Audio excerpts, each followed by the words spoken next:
In Mindoro, we don't say matamis na saging, instead, sinulbot.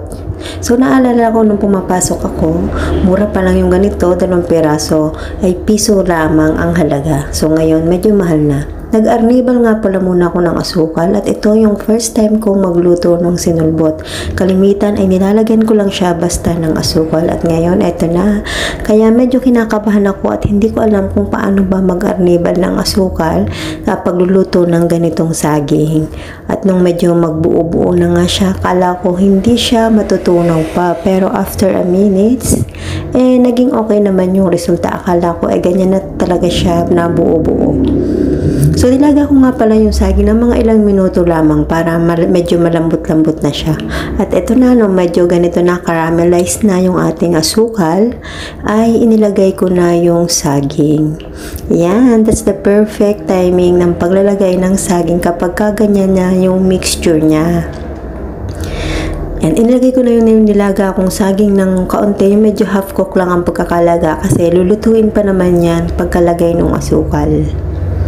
From Mindoro pa ang saging na yan at talaga namang sayang naman nagkasabay-sabay na silang mahinog. So kahapon naglaga na kami. So ngayon ibang recipe naman. Nilagyan ko nga, tinaray ko itong sinulbot at ito na, medyo luto-luto na yung ating saging at medyo kumakapit na yung asukal at medyo yan, nakikita nyo medyo buo-buo pa siya pero at the end ay natunaw din naman siya. Yan, that's a perfect timing. Sobrang sarap ng merienda na to. Pwedeng pang merienda at minsan pwede rin pang dessert o pang ulam kung talagang gusto nyong iulam. So po pwede po yan. So inuulam ko nga po yan pang pasarap din or pampagana rin ang pagkain. Lalo na kung yung mga inuulam nyo ay medyo maalat. Masarap din siya ka-partner ng tuyo or kaya mga sinaing na isda. And that's the result. So, kung naaalala nyo yung mga ganitong luto po, pwede nyong gayahin. So, napakadali lamang at napakasimple.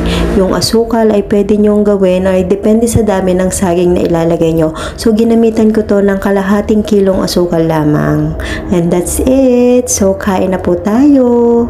Maraming salamat po sa inyong panonood at maraming salamat nga po dahil 44k followers na tayo at eto para sa inyo ang ating first time na sinulbot from this Kitchenamics of Gracel de Ocampo. That's all. Marami pa po tayong i-share sa inyo na mga recipe at na mga madadaling gawin or kung hindi man ay yung mga pagkain na talagang kung lulutuin natin ay i-share at i-share ko sa inyo.